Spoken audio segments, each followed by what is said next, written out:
My name is Madison Clark. 15 years ago, my parents decided I wasn't worth a seat at the family table. They drained my college fund to build my brother's future and erased me from every photograph, every memory, every holiday dinner. I left with nothing but a suitcase and a promise to myself that one day I would never need their approval again. Today, I'm the CEO of a tech company that helps people rebuild their lives living in a glass-walled home overlooking the Malibu coast. And yet, as the sun sets and the doorbell rings, I see their faces again. The same faces that once turned away from me, standing at my door asking to come back into the life they abandoned. If you haven't subscribed to the channel yet, don't forget to hit subscribe, smash like button, and tell us in the comments where you're tuning in from. I never thought I would see them again. The doorbell rang. It wasn't a quick, polite chime, but a long, deliberate ring that echoed through the hall. I frowned. I wasn't expecting anyone. My assistant didn't schedule any meetings, and the delivery service never came this late. For a moment, I thought about ignoring it, but something inside me, maybe habit, maybe curiosity, pushed me to stand. As I crossed the marble floor, the reflection of the ocean shimmered through the windows. I opened the door and time stopped. My parents were standing there. Robert Clark, 65, still tall and broad-shouldered, though his posture had wilted slightly with age. His once dark hair was streaked with silver, his skin weathered, his jaw clenched, as if the act of being here required strength. Beside him, my mother, Linda, 63, looked smaller than I remembered. Her scarf fluttered in the sea breeze, framing a face that seemed both relieved and terrified. For a second, I couldn't breathe. The ocean roared behind them, waves crashing like distant applause for a reunion I never wanted. My fingers tightened around the door handle until my knuckles whitened. Robert spoke first. His voice was rougher than I remembered. "We just want to talk, Madison." I stared at him, at both of them. "After 15 years, you think I still want to talk?" Linda's lips trembled. "You look different." I gave a small, dry laugh. "Yes, very different from the daughter you left behind." The silence that followed was heavier than the ocean air. The only sound was the faint hum of the waves. I stepped aside. "You might as well come in." They entered slowly, like strangers walking into a museum. Their eyes darted over the open-concept living room. The white leather sofa, the abstract paintings, the faint scent of sea salt mixed with espresso. The contrast between them and this place couldn't have been sharper. I had built a life defined by independence, clarity, and control.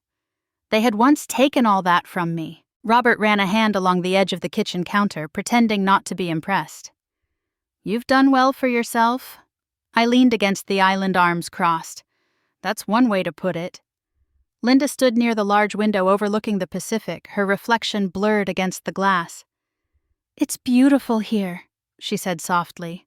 "It's quiet," I replied. "That's what I needed."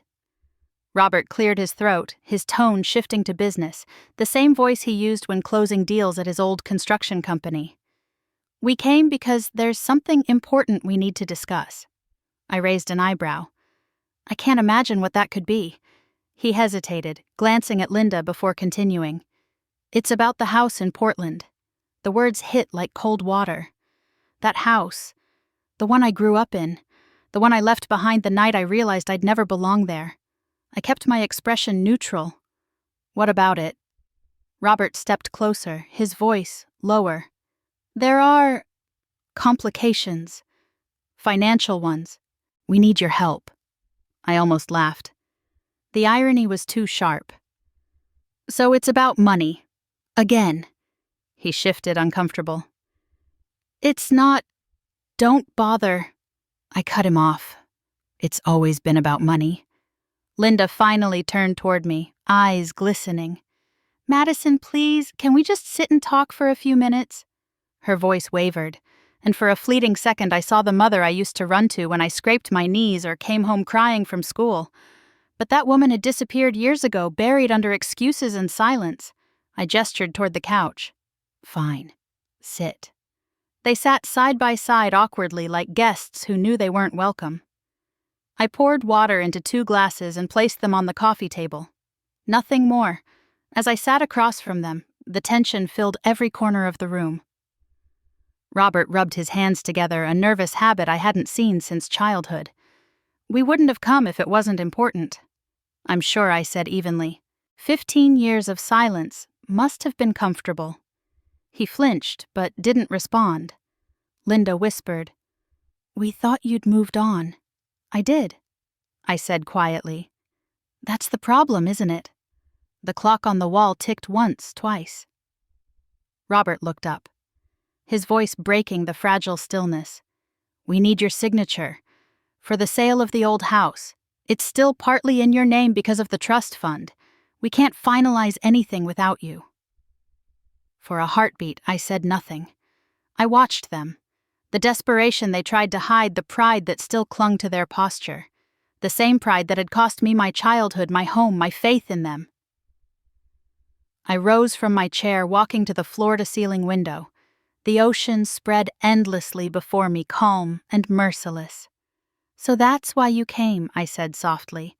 "Not because you missed me, not because you wanted to make things right. Just a signature." Behind me, no one spoke. I turned back to face them, my expression calm, but my pulse steady with anger I refused to show. "It's funny," I said. "The last time we talked about money, you took mine. Now you want me to save yours." Robert's mouth opened, but no words came out.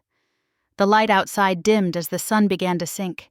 I could see our reflections in the glass. 3 people bound by blood, separated by years of silence. "I'll think about it," I said finally. "But not today." Robert nodded stiffly. "We understand." Linda's voice broke as she murmured, "Thank you." I didn't answer. As they walked toward the door, I stayed by the window watching the horizon darken. The ocean was turning silver blue, the line between sky and water fading into dusk. When the door closed behind them, I pressed my hand against the glass. My reflection stared back, calm, composed, successful. But beneath that surface, old wounds stirred, whispering that peace built on silence never lasts. See, the waves rolled on indifferent, washing the edges of memory like the tide on sand. Somewhere deep inside, I knew this wasn't the end of their visit. It was only the beginning. I was 16 the year I learned that love in our house came with conditions. Portland, 2005. The rain that never seemed to stop there was tapping against my bedroom window while I typed lines of code on a second-hand desktop my math teacher had given me. I had been teaching myself to program for months, and that night I finished my first working app, a grading calculator I called Smart Grader. 2 weeks later, I presented it at the state tech fair. When they announced I'd won first place, I thought my life had finally begun. I came home clutching the ribbon cheeks, flushed, heart pounding. Dad was at the dining table reading the paper glasses low on his nose. Mom was in the kitchen stirring something on the stove. Ethan, my 13-year-old brother, sat on the couch playing video games. "Dad, I won," I said, holding the ribbon out like proof of my existence. "First place. They said my program could be used by real schools." He looked up briefly, nodded once. "That's nice, Maddie. But remember, school projects don't pay bills. Try to learn something practical." My smile faltered. "Programming is practical. It's what I want to study." He turned the page of his newspaper. "You'll grow out of it." Mom glanced over her shoulder, forcing a small smile. "That's wonderful, honey. Dinner's almost ready." And just like that, the moment died. Ethan wandered over, snatched the ribbon from my hand, and squinted at it. "You really think people will use something you made on that old computer?" "Give it back," I said. "Kids," Dad warned without looking up. Ethan tossed it onto the counter and went back to his game. That night at dinner, the silence tasted heavier than the food. Dad started talking about a new contract for his construction business. Clark Construction, his pride and obsession. He turned to Ethan. "Next summer, you'll start working part-time with me. You need to learn the ropes early." Ethan grinned. "Sure, Dad." Then his eyes flicked toward me. "And what about me?" I asked. Dad took a sip of his beer. "You'll be busy with your computers. Maybe you'll be a teacher someday like your mother. Something steady." "I don't want to teach," I said quietly. He set his drink down with a thud. Then what do you want Madison to build something of my own? He gave a short, humorless laugh. This family doesn't live off dreams. The world doesn't care about your big ideas. Be realistic. Mom's eyes met mine for half a second before she looked down again. Eat your food, sweetheart. I swallowed hard, but the food tasted like dust. In that moment, I realized there was no place for ambition that didn't fit my father's blueprint. Years passed like that. Ethan working summers at the construction yard, Dad bragging about him at family gatherings, Mom hovering at the edges of every conversation. I learned to stop bringing up my projects. Then came 2009. I had just received my acceptance letter from Oregon State University. Partial scholarship computer science major. I still needed money for housing and supplies, but I wasn't worried. Dad had opened a college fund for me years ago, something he'd always mentioned when we talked about responsibility. I went to the bank that afternoon to check the balance. The teller looked up at me after a few keystrokes, confused. The account's empty, Miss Clark. It was closed last month. My heart thudded in my chest. That can't be right. There should be at least $12,000. I'm sorry. It shows as withdrawn by the primary account holder. I drove straight home, the acceptance letter trembling in my hand. Dad was in the garage, hunched over his truck, the smell of oil and metal filling the air. Did you take my college fund? I blurted out. He didn't even look up. I used it for Ethan's business. He needed startup capital. I stared at him, stunned. You used my money. For him. He wiped his hands on a rag and turned toward me. Don't start, Madison. You've got a scholarship, right? You'll manage. That money was mine, I said, my voice shaking. You told me. I told you I'd take care of this family, he snapped. And that's what I did. Ethan's project will help all of us. It helps him, I said quietly. Not me. He stepped closer, towering over me. You don't understand responsibility. When you have your own family one day, you will... I could feel tears stinging behind my eyes, but I refused to let them fall. I guess I'll never have to if that's what it takes. Mom appeared in the doorway, apron still on. What's going on? Your daughter thinks I owe her money, Dad said. She looked between us, eyes darting. Robert, maybe you could have... Linda, he interrupted sharply. Not now. Her voice dropped to a whisper. We'll talk later, Madison. No, we won't. I said, You knew, didn't you? She didn't answer. She just turned away, pretending to check the oven. That silence hurt more than anything Dad had said. I went upstairs, slammed my door, and opened my laptop. The scholarship letter lay next to it. I could still go to college, still leave. But something in me cracked that day. The trust I'd clung to all my life, the idea that my parents would protect me, was gone. That night, as the rain started again, I heard Dad laughing with Ethan in the kitchen. Their voices were muffled through the wall, warm and full of pride. Mom's laughter joined theirs, faint and hollow. I lay in bed, eyes open, listening. Voice over. Sometimes the loudest betrayals don't come with shouting. Sometimes they sound like laughter from the next room, laughter that used to include you. When the morning came, I packed my acceptance letter and the ribbon from Smart Grader into my backpack. I told myself that whatever I built from that day forward would belong only to me. And that was the last time I ever believed my father's promises. The summer heat clung to the air like a heavy blanket, and the Clark house buzzed with noise. Cars lined the driveway, music spilled from the backyard, and voices rose in laughter. My father was hosting a celebration. Ethan's company launch. He called it a family milestone, though I had nothing to do with it. Clark Construction had a new face, a future leader, as he liked to say. The banners, the speeches, even the cake. Everything was about Ethan. From my bedroom window, I could see them outside, my father with his arm around Ethan's shoulders, both wearing matching button-down shirts, drinks in hand. The guests toasted to their success while I sat on my bed surrounded by half-packed boxes and an open suitcase. Tomorrow, I would leave for Oregon State University, but tonight I was still trapped in this house. I told myself I didn't care, but the laughter kept slipping through the window like an uninvited guest. I could hear Dad's booming voice, sharp and confident. "Here's to my son," he announced, glass raised high. The real future of Clark Construction. Someone asked about me. I could tell by the way the crowd quieted briefly, then laughed again. "Madison," he said with that practiced chuckle. "She's smart, sure, but a little too theoretical. We need doers in this family, not dreamers." The laughter that followed was louder this time. I felt it ripple through the walls, my stomach twisted. I wanted to be numb, but the words hit too close, too familiar. I walked downstairs, the noise growing louder with every step. The living room was filled with relatives, faces I hadn't seen in years. When they noticed me, a few smiled awkwardly, as if unsure whether I still counted as part of the celebration. Mom was at the table arranging desserts. She froze when she saw me. "Maddie, maybe you should stay upstairs. It's crowded with what I asked. People pretending this family only has one child."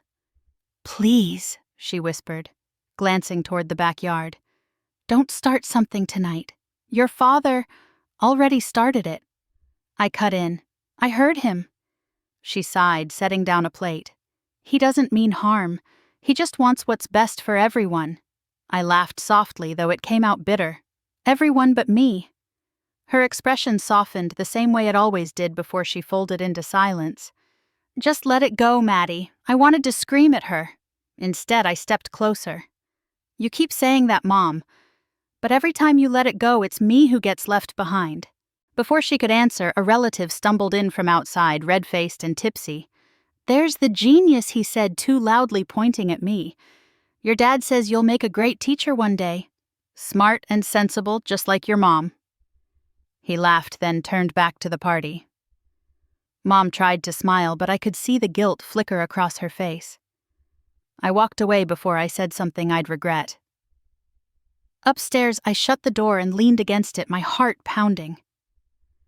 From the backyard, Ethan's voice cut through the noise. "Thanks, Dad. I'll make you proud." I pressed my palms to my ears. I didn't want to hear any more. The house felt smaller than ever, the walls closing in. I looked around my room. Posters, peeling off the walls, the old computer that started everything, the ribbon from the tech fair still hanging above my desk. Everything here carried a piece of the person I used to be, and suddenly I couldn't breathe. I sat down and opened my notebook. The words came quickly, jagged, uneven. "I'll live my own life. I'll make something that belongs to me, and I'll never come back to this house again." I folded the note and placed it on the kitchen table downstairs. Mom was outside now, laughing weakly beside Dad. I stood for a moment, watching through the window as he wrapped an arm around her waist. It was a perfect family picture, one I didn't fit into. I carried my suitcase to the front door. The air was thick with the smell of barbecue and beer mixed with the sound of country music blaring from the speakers. Nobody noticed me leaving. The screen door creaked as I stepped out. The porch light flickered, throwing long shadows across the yard. I heard Dad's laugh echo from the patio, deep and careless. It followed me down the driveway into the quiet street where the party noise faded into the distance. At the bus station, the fluorescent lights buzzed above me. I sat on the cold metal bench with my ticket folded in my hand, trying not to cry. Around me, people came and went. Families hugging kids, chattering, the world moving on. When the bus finally pulled in, I climbed aboard and found a window seat. The driver shut the doors, and the engine rumbled to life. As the bus rolled down the street, I looked out one last time.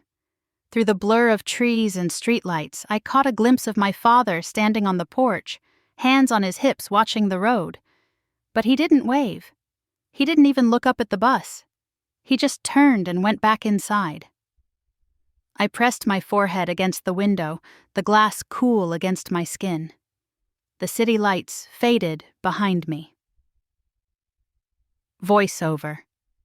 When people talk about losing family, they make it sound like a sudden thing, like a door slamming shut. But sometimes it's quieter than that. Sometimes it's the sound of laughter from a house you're leaving for the last time. I didn't cry. I just watched the road stretch out ahead long and empty until the house disappeared from view. For the first time in my life, I was alone. And for the first time, I could breathe. The first winter in Corvallis felt endless. The rain that never stopped in Portland turned to sleet here, a cold that seemed to crawl through every crack in the dorm walls. My room was the size of a storage closet. One narrow bed, a metal desk, a lamp that flickered when the heater kicked on. Most nights I wrapped myself in 2 layers of sweaters and studied with my knees tucked to my chest. During the day, I worked at a cafe a few blocks from campus. It was a small place with chipped mugs and a leaky espresso machine that hissed like it hated its job. The smell of burnt coffee beans clung to my clothes no matter how many times I washed them. I opened every morning at 6, wiped tables until noon, then rushed across campus for classes. At night, I tutored freshmen who couldn't understand calculus, earning just enough to cover rent and instant noodles. Sometimes after my shift, I'd walk home past the glowing windows of bigger apartments and wonder what it felt like to live without counting every dollar.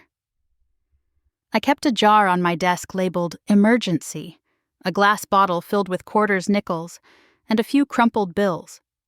It wasn't much, but it meant survival. One night I sat hunched over my laptop, breath fogging in the air.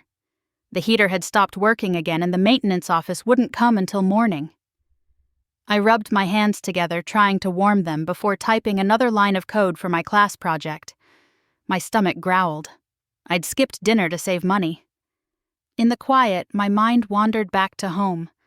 To the sound of my father's laugh, my mother's voice calling me down for dinner, the smell of something baking in the oven. The memories felt like someone else's life. Voiceover. I couldn't tell if it was hunger or loneliness that hurt more. The next day between shifts, I checked my email on my phone, half expecting another bill or spam message. Instead, there it was a message from Evelyn Harper, my high school computer science teacher. The subject line read, "Scholarship opportunity for female students in STEM." My hands trembled as I opened it. Maddie, I've been following your progress through your old counselor. There's a foundation offering small scholarships to women pursuing tech degrees. It's competitive, but you're exactly the kind of student they're looking for. Apply tonight, and don't you dare doubt yourself. I stared at the screen, tears burning behind my eyes. She remembered me.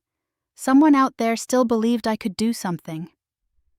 I printed the forms that evening at the campus library, paying 50 cents for each page with the last coins from my jar. The printer jammed twice and I nearly cried out of frustration. But I kept going, filling out essays, attaching transcripts, and mailing the packet before midnight. A month passed. Between work and exams, I tried not to think about it, but every time I checked my mailbox, my heart sped up. Then, one cold March afternoon, there it was. A thin envelope with the university's letterhead. My fingers shook as I tore it open. Congratulations.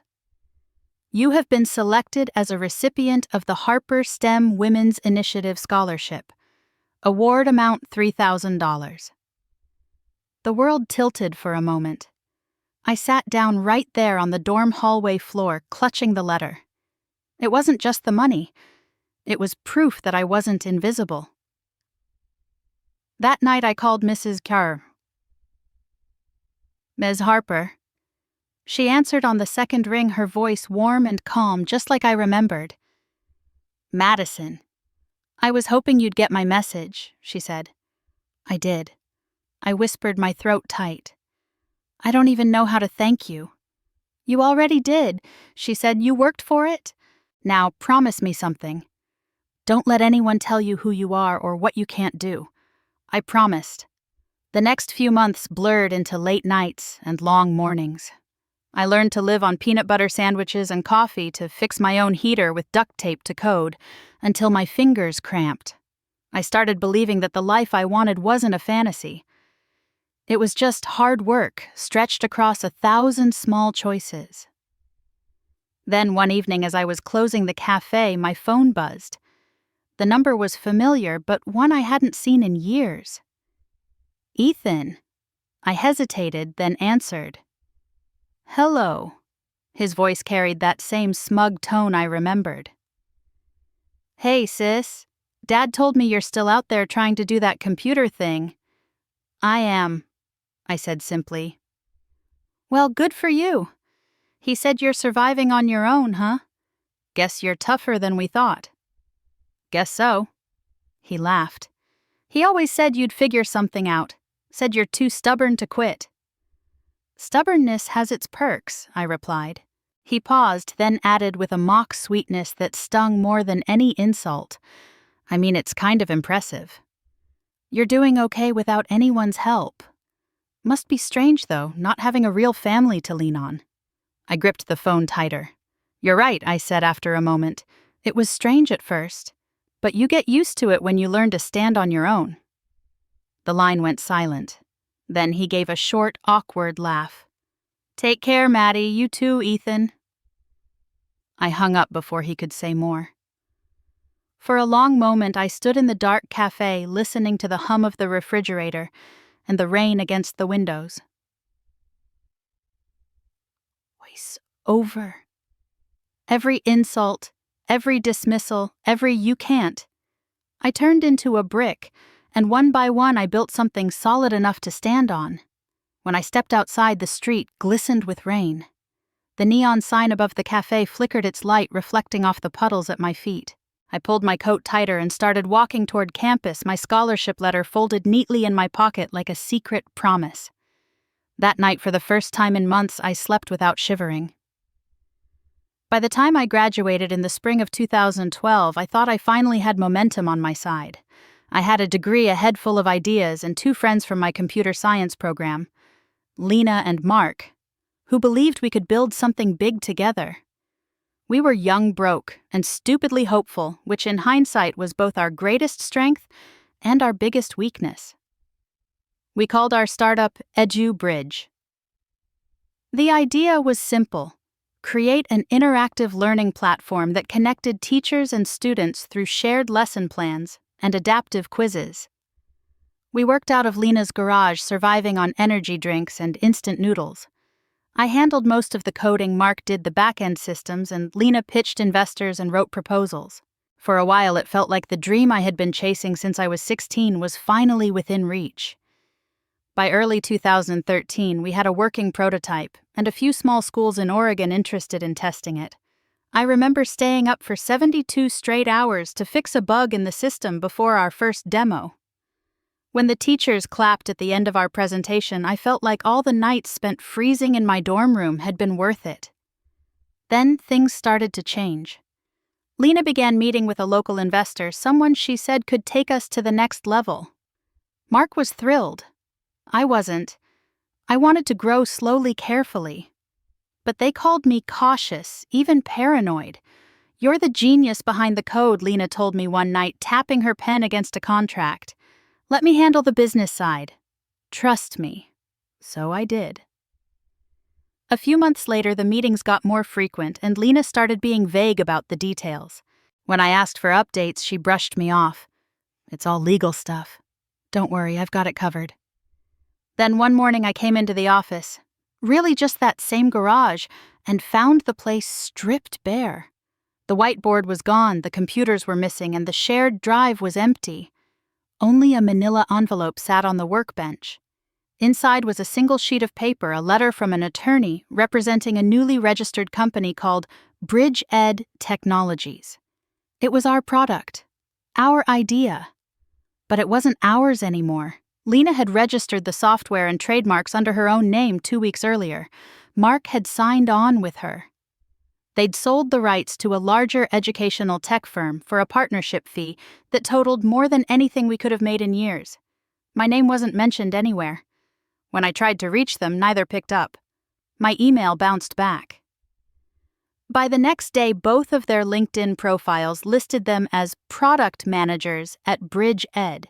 For a week, I could barely get out of bed. I'd stare at the blank ceiling of my apartment, my laptop sitting closed on the floor. I couldn't even look at it.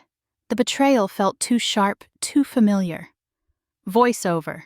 When you lose everything, you realize how few people were really standing beside you to begin with. And strangely, that realization frees you. I started taking temp jobs at small IT firms, fixing bugs, cleaning databases, updating websites for clients who barely remembered my name. It paid the bills, but every paycheck felt like a bruise. I told myself I was saving money rebuilding, but inside I knew I was hiding. From them, from my past, from myself. Then, one Thursday afternoon, my supervisor sent me to a local business seminar on intellectual property and startups. I almost didn't go, but the thought of a free lunch convinced me. That's where I met Michael Grant. He was a tall man in his 50s with graying hair and the kind of calm confidence that made people stop talking when he entered a room. After his presentation, I waited until everyone left before approaching him. Mr. Grant, I said, holding my folder like a shield. If someone stole an idea, something I built, how would I even prove it? He studied me for a moment before answering. Did you file any patents, register any trademarks? I shook my head. We were just getting started. I trusted them. He smiled gently, though his eyes were sad. Then that's your mistake. Not the building, not the dreaming, the trusting. But you'll learn. It's not the end unless you stop creating. I remember sitting with him for an hour as he explained how intellectual property worked, how I could protect myself in the future, how every great entrepreneur had a story of losing everything once. He handed me his card. When you're ready to try again, he said, call me. I don't invest, but I believe in second chances. I didn't call him right away. Instead, I went home and searched for news about Bridgeed. Their website listed Lena and Mark as co-founders. Their press release said, founded by 2 young innovators from Oregon. My name was nowhere. Then, one morning as I scrolled through business headlines, a different article caught my eye. Local construction firm under investigation for financial misconduct. Clark Construction. My father's company. The article said federal investigators were reviewing years of tax irregularities. Ethan's name appeared too, as the co-owner of a shell company used to move funds. I stared at the screen, waiting for the usual rush of anger, satisfaction, something. But all I felt was an odd, quiet calm. Karma, I thought. It finally found its way home. Voice over. Justice doesn't need your hand to guide it. It knows where to go. That night I sat at my kitchen table with a notebook and pen. My laptop was open, a blank document waiting. I thought about everything I'd learned, how trust could be stolen, how hard work could vanish, how fragile everything was when you built it on other people's promises. Then I began to write. Not an apology, not a letter, but an idea. A program that would help people like me, people struggling to manage their finances, to survive without safety nets. Something that could teach budgeting, track debt, and build hope $1 at a time. I wrote until dawn. When the first light crept through the blinds, I looked at the words on the screen and whispered, "This one's mine." And for the first time in years, I believed it. Seattle became my proving ground. By 2015, I'd saved enough to rent a tiny office downtown. A narrow space above a bakery that smelled like sugar and coffee even at night. The paint peeled from the walls, the heating barely worked, and every time a bus passed by, the windows rattled. But it was mine. Sarah Lee was the first person I hired. We'd met during a university mentorship program years earlier and stayed close ever since. She had the kind of optimism that could carry a room. We're not just building an app, she said the day we moved in, our desks still covered in cardboard dust. We're building a ladder for people like us who never got one. We called it Bright Path Tech. The mission was simple but ambitious. Give working-class Americans tools to take control of their finances. Budget trackers, debt management, savings goals, all in one place. The irony wasn't lost on me. I was teaching people to manage money while still living off instant noodles and caffeine. The first few months were chaos. Our team consisted of me, Sarah, and 2 interns from a local coding boot camp who were paid in stipends and leftover pastries from the bakery downstairs. We worked 16-hour days, surviving on adrenaline and belief. I coded until my eyes blurred. Sarah pitched to investors who thought we were a cute idea, and at night we'd sit by the office window watching city lights reflect on the sound. Sometimes when exhaustion hit hard, Sarah would remind me, "We're doing this for the people who don't get fair chances, remember? Not for approval." But approval was exactly what we needed. From the ones holding the checkbooks. The first investor meeting we landed was in a glass tower downtown. 2 middle-aged men in tailored suits listened as Sarah presented our numbers. I showed them the early prototype, colorful graphs, smart alerts, a feature that helped users save automatically. They nodded politely but didn't look convinced. Finally, one of them leaned back and said, "It's a great concept, but financial tech is risky, especially for founders without experience." I met his eyes. "You mean women?" He smiled unfazed. "I mean statistically." "Statistics can't measure determination," I said calmly. "The real risk is assuming we'll fail before we start." They declined the next day. It became a pattern. Meetings, polite rejections, occasional patronizing advice. "Find a male co-founder," one suggested. "Someone who can handle the investor side." Sarah squeezed my hand under the table before I could respond. Later in the hallway, she muttered, "You handled it better than I would have." "I'm not here to argue," I said. "I'm here to outlast them." By the end of 2016, we had barely scraped by. The rent was late, our savings gone, and the app still unstable. I remember one night when the server crashed right after a small group of users signed up from a local credit union. I stayed up 30 hours straight, rewriting the code, crying quietly at 3 a.m. when my laptop froze. But then in 2017, everything started to shift. A financial blogger stumbled upon BrightPath, wrote an article titled, "The app that actually teaches you to save without shame," and suddenly our downloads doubled overnight. Local news picked up the story. Then regional news. By mid-2018, we hit 1 million users. When the notification popped up on the dashboard, Sarah screamed so loud the interns thought something exploded. We bought cheap champagne and drank it out of coffee mugs, laughing until our faces hurt. For the first time, the exhaustion felt like joy. That summer, a journalist from the Seattle Times came to our office. She took pictures of us surrounded by sticky notes and half-eaten pizza boxes. The article headline read, "From Dorm Room to Data Revolution. The Women Behind BrightPath." My name was on the front page. I sent a copy to Michael Grant, the lawyer who'd once told me to try again when I lost everything. He called that same night. "You've built something real," he said, his deep voice steady. "I'm proud of you, Madison." "Thank you," I replied softly. "You're the first person who said that and meant it." He chuckled. "Success feels good, doesn't it? Just remember, when you win, don't let victory turn you into the people you escaped from. Stay kind. Stay grounded." His words stayed with me. Over the next 2 years, BrightPath expanded rapidly. We hired engineers, designers, marketing staff, 30 employees crammed into a new downtown office with glass walls and plants that never survived the air conditioning. Every time we reached a new milestone, Sarah would whisper, "Remember where we started." Above that bakery, I did. I remembered everything. Then, in early 2021, an email arrived from a Google acquisitions executive. They wanted to meet. The meeting felt surreal. I sat across from a panel of executives who spoke in numbers so large they hardly seemed real. When they offered $80 million for a full acquisition, plus a 2-year contract for me to stay on as CEO, I didn't blink. I signed the papers a week later.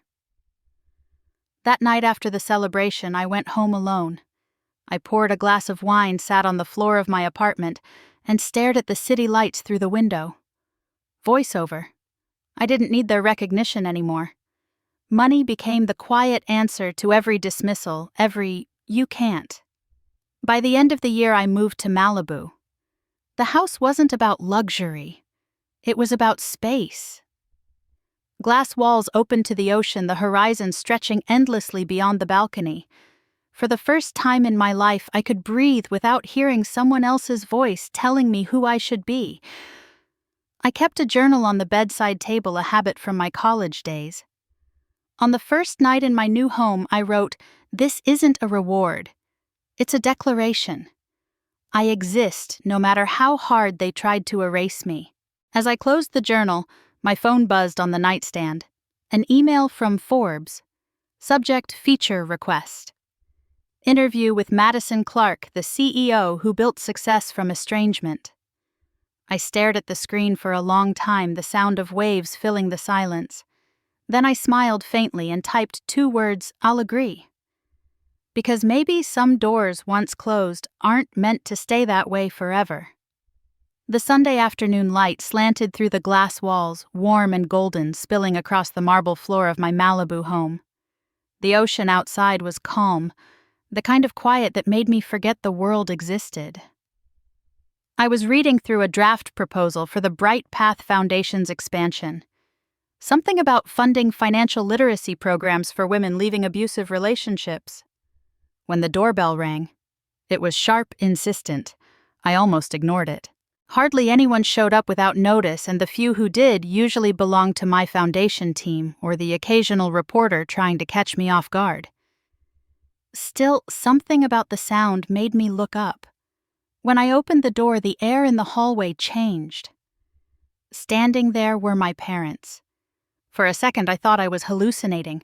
Robert Clark, tall, still broad-shouldered but softer around the middle. And Linda, delicate pale, wrapped in a beige coat that looked out of place against the deep blue sky.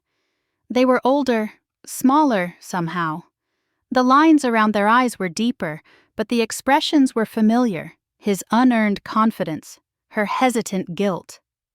"Madison," my father said with a practiced smile. "You look well." I stared at them, at the ghosts that had shaped my childhood and haunted my ambition. My mouth felt dry. Robert's eyes moved past me, scanning the house. The sweeping staircase, the ocean view visible through the glass. "You've done very well for yourself. This house is remarkable." I crossed my arms, leaning against the doorframe. Too bad success doesn't come from inheritance. It might have saved me some time. His smile faltered. My mother stepped forward, her voice trembling. "We just wanted to talk, Madison. That's all. After 15 years of silence, now you want to talk?" Robert cleared his throat. "Things have been difficult lately." I stepped aside, motioning for them to enter, mostly because I didn't want the neighbors to see this reunion. They walked into the living room, their footsteps echoing against the polished floor. My father stood tall, pretending not to be impressed. My mother looked around as if afraid to touch anything, like guilt itself might stain the marble. I gestured toward the couch. "Please, make yourselves comfortable." Robert sat stiffly. Linda perched on the edge, her purse clutched in both hands. I took a seat across from them. So I said, "To what do I owe this surprise?" Robert adjusted his tie, though he wasn't wearing one. "Ethan's business collapsed last month. There was a lawsuit investors pulled out. He's lost everything." I said nothing. The name still made something inside me flinch, but I kept my expression blank. Robert continued. "The situation has affected all of us. Your mother and I had to refinance the Portland house a few years ago. We thought it would stabilize, but, well, it didn't. The bank's foreclosing. We need to sell it quickly." I tilted my head. "And what does that have to do with me?" Linda's voice broke in soft and careful. "There's been a mistake. The house was never fully transferred. Your name is still on the deed because of that old college trust fund. We can't sell without your signature." My chest tightened. That house, the same one I'd left behind the night of Ethan's celebration, the one where laughter had drowned out my goodbyes, was still tied to me. "So you came all this way," I said slowly for my signature. Robert leaned forward, his tone slipping into that old commanding rhythm. "Don't take it like that. We're family. We should help each other when times are hard." I let out a short, humorless laugh. "Family. That's rich. You taught me family was just an excuse to justify betrayal." Linda's eyes filled with tears. "Madison, please don't say that. We never meant to. You meant every word I said quietly. Every silence, too. The room fell into stillness. Outside, waves crashed softly against the shore, the sound filling the space where our words used to live. Robert shifted his voice lower now. Look, I know the past wasn't perfect, but we're asking for your help now. We need you to sign the papers. If we lose that house... He trailed off, unable, or unwilling, to finish. For a moment I studied him. The man who had told me I was a dreamer, that dreams didn't build legacies. The man who had spent my college fund without blinking. He looked smaller now, diminished by the years and the weight of his own arrogance. I rose slowly from my chair. The movement startled them. You need me, I said almost to myself. After everything, you finally need me. Robert started to protest, but I cut him off. Don't worry. I'll look at the documents. But I don't make promises. Madison, my mother began. I'll let you know, I said sharply. You can go now. Robert's jaw tightened, his pride trying to reassert itself. We're staying in Santa Monica for a few days. Maybe we can have dinner before we leave. Maybe, I replied, though we both knew what that meant. They stood. My mother hesitated, glancing at me like she wanted to say something else, but she followed my father out. When the door closed behind them, I didn't move. The silence returned heavier this time, pressing against my ribs. I walked to the window, the same spot where the light had caught my reflection earlier. The ocean glowed orange with the setting sun. I could see their car pulling away down the drive, shrinking until it vanished from view. My hands were trembling, though I couldn't tell if it was anger or pity. Voice over.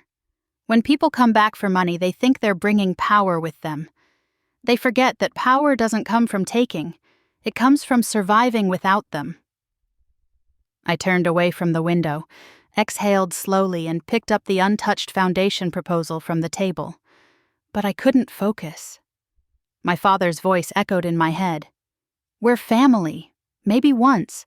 But now I thought family was just a word that sounded like obligation, and I was done mistaking it for love. The night after they left, I couldn't sleep. The house was too quiet, the kind of silence that amplifies everything you try to forget. Around midnight, I found myself in my study, pacing between the desk and the bookshelf. My eyes fell on the wooden filing cabinet in the corner, one I hadn't opened in years. Inside was an old envelope, thick and yellowed at the edges. I pulled it out and set it on the desk. Written across the front in my own handwriting were the words, "Letters never sent." But they had been sent, every single one of them. I untied the string holding them together. Dozens of envelopes spilled across the glass surface, their corners curled, each one stamped with the same phrase in faded red ink. Return to sender. My throat tightened as I picked up the first letter. I remembered the night I wrote it. Freshman year of college, sitting on my dorm bed telling them about my scholarship, how proud I was, how much I missed home. I'd imagined my mother reading it, maybe crying a little, maybe even writing back. But she never could. Because she never saw them. Voiceover. I used to think they ignored me out of anger. Now I know. They never even got the chance. I spent hours reading through the words I'd once written.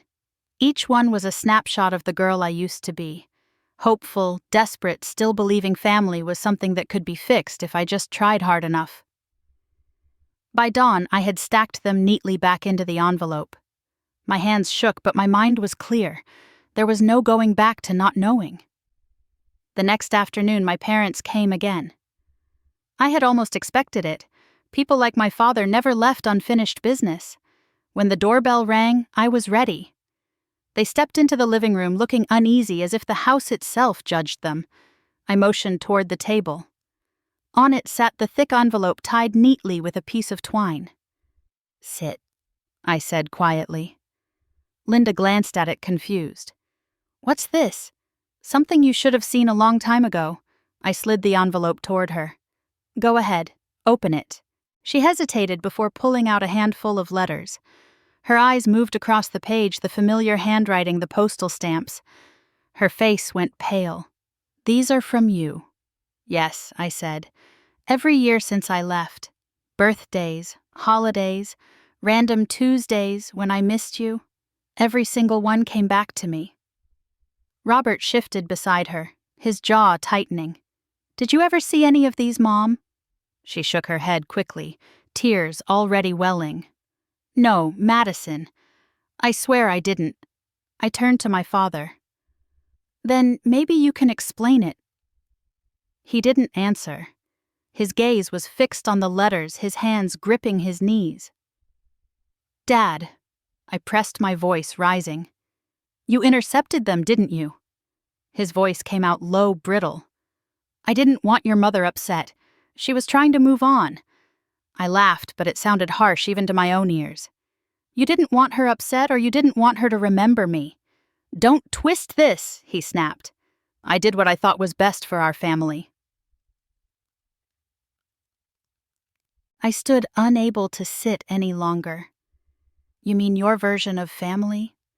The one where you control what everyone feels, what everyone knows?" Linda covered her mouth, sobbing quietly. "Robert, you didn't—" He looked at her, then his eyes filled with something I'd never seen before. Shame. "It was years ago," he muttered. "There's no point in digging it up now. No point." I stepped closer. 15 years of silence. 15 years I thought you both hated me. You don't get to decide, that doesn't matter. The air in the room felt heavy. My mother cried openly now, clutching one of the letters like it might explain the years we'd lost. My father's face hardened again, his pride taking over where remorse had almost broken through. "Don't make this about you being some perfect victim," he said sharply. "You left. You walked out. You didn't even try to understand how hard things were for us." I stared at him, the man who'd stolen my future, and buried my words. "You're right," I said softly. "I left because staying meant disappearing. You call it pride? I call it survival." He opened his mouth to reply, but I didn't let him. "You wanted to protect your reputation more than your own family. And now you're here asking for a favor from the daughter you erased." He stood abruptly, his voice rising.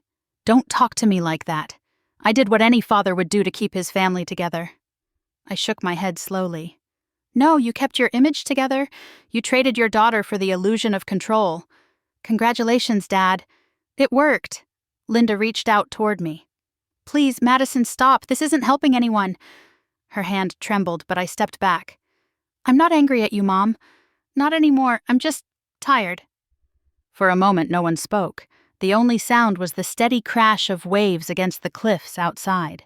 The afternoon light had faded to gray, and the glass walls of the living room reflected our faces back at us. 3 people who used to share a home but no longer shared a single truth. I took a breath, steadying my voice. "I'll look at your paperwork. But don't expect anything else from me. Whatever you came here hoping to fix, it's too late." Robert's jaw tightened. "You think you're better than us now?" "No," I said, meeting his gaze. "Just different. And that difference is the reason I survived." I turned away before they could respond. I walked toward the large window, watching the sun dip lower over the horizon, the sky burning orange and pink. Behind me, I heard the rustle of paper, a muffled sob, the sound of footsteps retreating toward the door. Voiceover. When they denied the past, I didn't feel anger anymore, just release. The truth was finally out, and it no longer needed to hurt me to exist. As the door closed, I looked at the pile of letters on the table. The ink faded, but the words still alive. They were proof that I had once reached out again and again, and that I'd finally stopped needing anyone to reach back. Dr. Angela Morris's office overlooked the Pacific. The windows opened just enough for the sound of waves to drift in. The room smelled faintly of sandalwood and mint. Paintings of green fields and birch trees hung on the walls, places where peace looked possible. I sat on the couch, hands clasped so tightly they hurt. "I keep telling myself I've forgiven them," I said finally, 1,000 times in my head. "But when I see them, I want to scream. Angela tilted her head slightly, her voice calm. You sound like someone who's done the work intellectually but not emotionally. Forgiveness isn't an idea. It's an experience. I exhaled. I'm not sure I want to experience it. Then what do you want? I want to stop feeling angry every time I hear his voice in my head. Angela nodded slowly. Are you angry at them? Or angry at yourself for still wanting them to change? The words landed hard. I didn't answer. The clock ticked softly in the corner. I don't know, I said after a while. Maybe both. She leaned forward. What would it mean if they never changed Madison? I swallowed, staring at my hands. It would mean they're exactly who I thought they were, and that I wasted half my life hoping I was wrong. Angela's expression softened. That's grief, not anger. You're mourning the parents you wanted, though, not the ones you had. I looked away, my eyes burning. For a long time, neither of us spoke. The quiet wasn't uncomfortable. It was heavy, like standing under deep water. Somewhere between that silence and my next breath, a memory surfaced. One I hadn't thought about in years. It was 2010. I was in the kitchen late at night, the house dark except for the faint yellow light above the stove. Mom had found me crying after another argument with Dad. She sat beside me, her hands trembling as she held mine. I'm sorry, she whispered. I'm too weak to change anything. I just nodded back then, not understanding what that apology cost her. Now I did. Weakness can look like surrender, but sometimes it's survival. When the session ended, Angela walked me to the door. You don't have to rush forgiveness, she said. Sometimes understanding is enough. Outside, the sun was bright, the ocean shimmering just beyond the parking lot. For the first time in weeks, I felt like I could breathe again. That afternoon, I drove down to Los Angeles for a tech conference. BrightPath had been invited to sponsor one of the panels. I'd done 100 of these events before, talking about innovation, leadership, resilience. But this one felt different. Maybe because I finally understood the word resilience in a way I hadn't before. During the Q&A, a young journalist raised her hand. Ms. Clark, she asked, you've built an incredible career after so much personal hardship. Who inspires you? The room fell silent. Cameras pointed in my direction. I smiled faintly. Honestly, I said, the people who once made me feel small. Because of them, I learned how to stand tall. The audience clapped politely, but I wasn't speaking for them. I was speaking for the girl I used to be, the one writing unanswered letters in a cold dorm room. That night, alone in my hotel suite, I poured a glass of water and opened my journal. The city outside was alive with lights and noise, but inside it was quiet enough to think. I tried to forget I wrote, but anger doesn't fade until you understand why they did it. Maybe it wasn't hatred. Maybe it was fear. Maybe that's what destroys families. Fear disguised as control. I closed the journal and stared out the window, the glow of downtown stretching endlessly. For the first time, my anger didn't feel sharp. It just felt tired. Then my phone buzzed. I almost ignored it, but the name on the screen caught my eye. Michael Grant. I hadn't called him since the day he congratulated me on the Google deal. He always said to reach out if I needed clarity, and suddenly I did. I pressed call. Madison. His familiar voice answered, calm and precise as ever. It's been a while. Too long, I said. I need your help again. Tell me. I want to review the legal records for the Portland house. Everything. Title, mortgage, liens, all of it. Something doesn't feel right. He was silent for a moment. Do you suspect they're hiding something I don't know yet? But I need to... He didn't ask why. He never did. I'll pull the files first thing tomorrow, he said. And Madison, don't let emotion cloud the facts. Let the law do the talking this time. A small smile tugged at my lips. You always did trust justice more than people. Because unlike people, he replied, justice doesn't need approval to exist. After we hung up, I sat for a long time, the city lights reflecting off the glass wall. Voiceover, I wasn't running anymore. The past could come for me if it wanted to. But this time I'd meet it in daylight, with evidence, not emotion. If the truth was waiting, I was finally ready to face it. Michael's office smelled faintly of coffee and old paper. Afternoon light streamed through the tall windows, illuminating the rows of books and framed legal certificates that lined the walls. I sat across from him at the wide oak desk, my hands folded tightly in my lap as he flipped through a thick folder marked Clark Trust Varim. Portland Property. He adjusted his glasses, scanning the documents with the patience of someone who'd done this 1,000 times before. When he finally looked up, his expression was serious. "You were right to ask, Madison," he said quietly. "There's something wrong here." I leaned forward. "What kind of wrong?" He tapped the first page. "Your father transferred partial ownership of the house when you were 17. You were still a minor, and that transfer violated the terms of your college trust.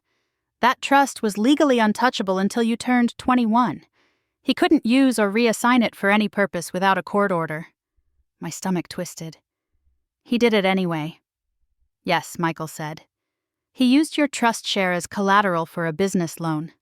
Clark Construction's expansion that year.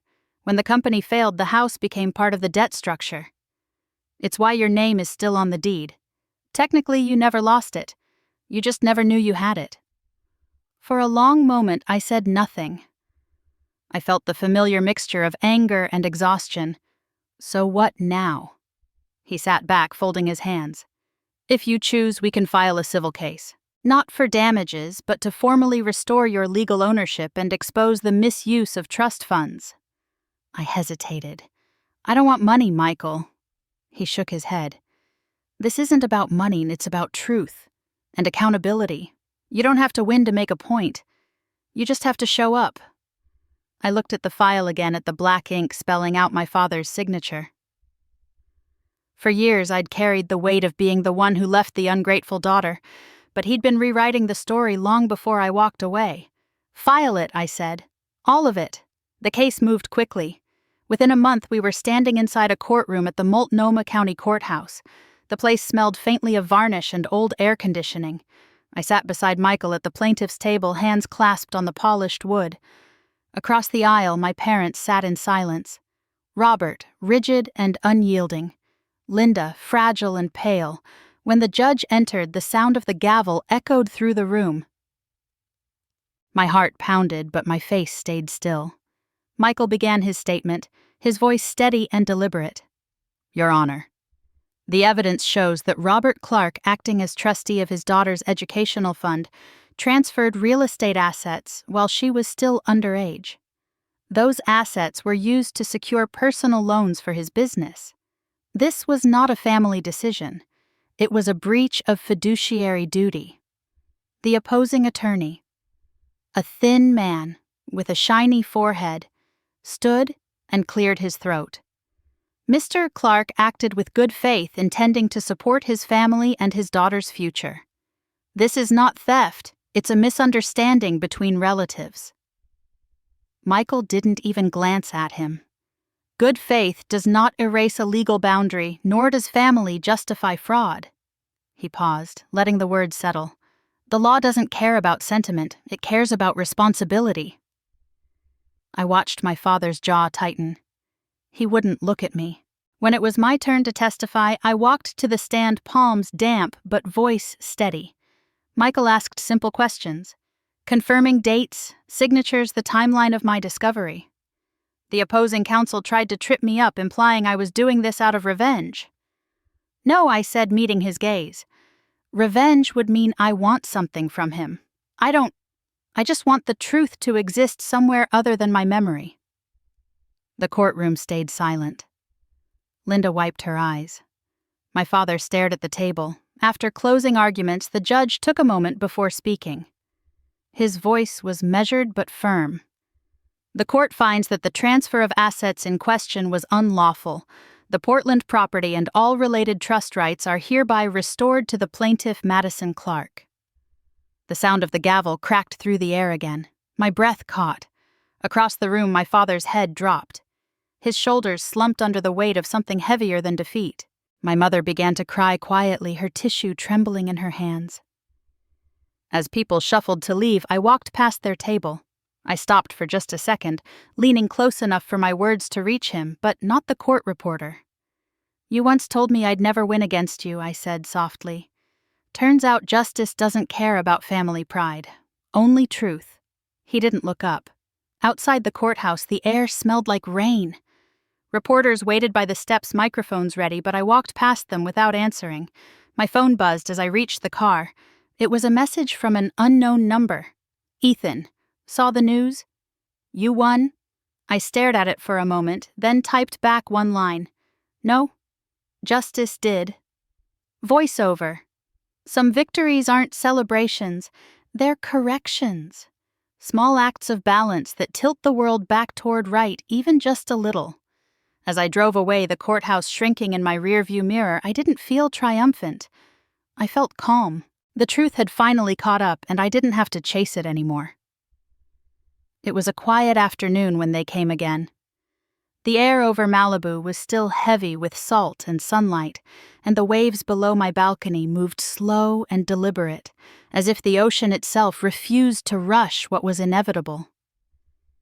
I heard the car doors before the knock. When I opened the door, Robert and Linda stood there, smaller than I remembered. The years since the trial had aged them both. My father's shoulders, once square and proud, were bent slightly forward. My mother's face was drawn. Her lipstick faded. "Madison?" My father said, voice rough. "We wouldn't have come if it wasn't urgent." I stepped aside wordlessly. They walked in, their eyes darting around the house like visitors in a museum they didn't belong to. The silence between us was fragile, like glass ready to shatter. Robert stopped in the middle of the living room, staring out toward the ocean. "If you don't sign the transfer," he said finally, "we lose everything. The house in Portland, the last of our savings. It's all tied up. The court's decision froze any sale until you approve the release." I watched him quietly. "You mean your savings," I said. "The house you used to erase my future." He didn't respond. My mother lowered herself onto the couch, trembling. "Please, Madison, we're not asking for charity. Just a chance to start over." Her voice cracked on the last word. The room was so still I could hear the waves breaking outside, rhythmic and steady. I sat across from them, my hands folded in my lap. "Do you remember," I said slowly, "when you took my trust fund without asking? When you told me I was ungrateful for even asking about it?" Robert's eyes flickered, but he said nothing. "Back then," I continued, "you thought money meant control. You took what was mine because you could. And now I have the same power, to take or not to take." I paused, meeting his eyes. "The difference is I won't use it the way you did." He looked down, his jaw tightening. "So you'll sign 'I will,'" I said, reaching for the folder on the coffee table. "But not for you." I opened the document and skimmed the clauses Michael had sent earlier. At the bottom, there was a blank space for my signature. I picked up the pen, my hand steady, and signed my name. Then, beneath it, I added a single line: "All proceeds from the sale of the Portland property will be transferred to the Evelyn Harper Scholarship Fund, supporting underprivileged students pursuing technology education." When I set the pen down, I felt something release inside me. Linda covered her mouth, tears spilling down her cheeks. "Madison," she whispered, "you're better than we ever were." I shook my head gently. "No, Mom. I just learned from your mistakes." Robert stared at the paper, reading the line I'd written. "You'd give it away?" he asked, disbelief coloring his tone. "I already have everything I need," I said simply. "And maybe this way something good can finally come from all the wrong you built." For the first time, he didn't argue. He just stood there, shoulders sagging, eyes unfocused, as if the world he'd tried to protect through pride and control had slipped through his fingers. A knock came from the hallway. When I opened the door, Ethan was there. I had called him the night before, asking him to come. Not for my parents, but for himself. He stepped inside, slowly glancing between us. "Hey," he said quietly. I nodded, offering a small smile. "Thanks for coming." He hesitated, then faced me fully. I needed to, he said. I read the court reports. And I'm sorry, Madison, for everything. For believing what Dad said about you. For thinking distance meant you stopped caring. His voice cracked. I see now that it was me who stopped looking. For a long moment, I didn't speak. Then I reached out, touching his shoulder lightly. You were a kid, Ethan. You believed the story you were told. But you're grown now. You can write your own. He nodded, eyes wet. I want to. My father turned away, unable, or unwilling, to watch. My mother rose and placed a hand on his arm. Robert, she whispered, it's time. He nodded stiffly, his face a strange mix of pride and regret. As they turned to leave, he paused at the doorway, looking back at me one last time. I never meant to hurt you, he said, his voice low. I know, I replied, but that doesn't make it hurt less. He opened his mouth as if to say more, then closed it. Linda lingered for a second, her eyes full of things she couldn't say before following him out. When the door closed behind them, the click was soft but final. Ethan stood beside me, watching the empty space where they'd been. Is that it? He asked quietly. I looked toward the ocean, the light spilling gold across the floor. Yes, I said. That's it. The sound of the waves filled the silence again. Steady, constant, alive. Voice over. Forgiveness isn't about going back. It's about walking away without carrying the weight anymore. As the sun dipped lower on the horizon, I felt the house settle into quiet. The past at last was behind the door that had just closed, and for the first time I didn't feel the need to open it again. A year passed quietly, the kind of year that reshapes you without fanfare. Malibu had become more than a home. It was a sanctuary. But tonight, the calm gave way to something else entirely. The first annual Bright Path Foundation Gala was in full bloom at a grand hotel in downtown Los Angeles.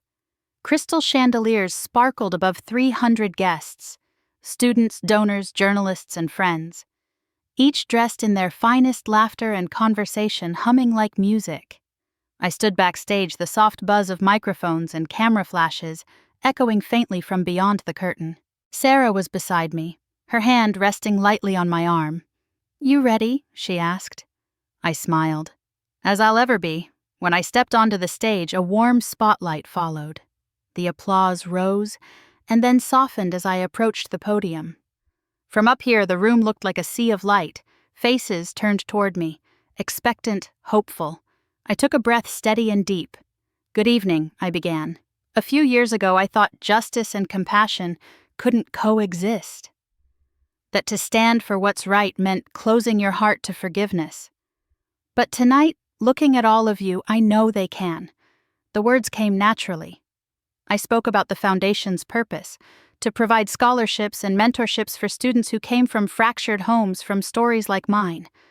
I told them about Evelyn Harper, the teacher who once believed in a lonely girl when no one else did, and how that small act of faith had built everything they saw here tonight. As I spoke her name, my gaze drifted toward the far end of the ballroom. There, in the last row, sat my mother, Linda. She looked older but softer somehow, her hands clasped tightly around her purse. When I mentioned the person who first believed in me when no one else did, I saw her shoulders shake. She lowered her head, and even from this distance I could see the glint of tears catching the light.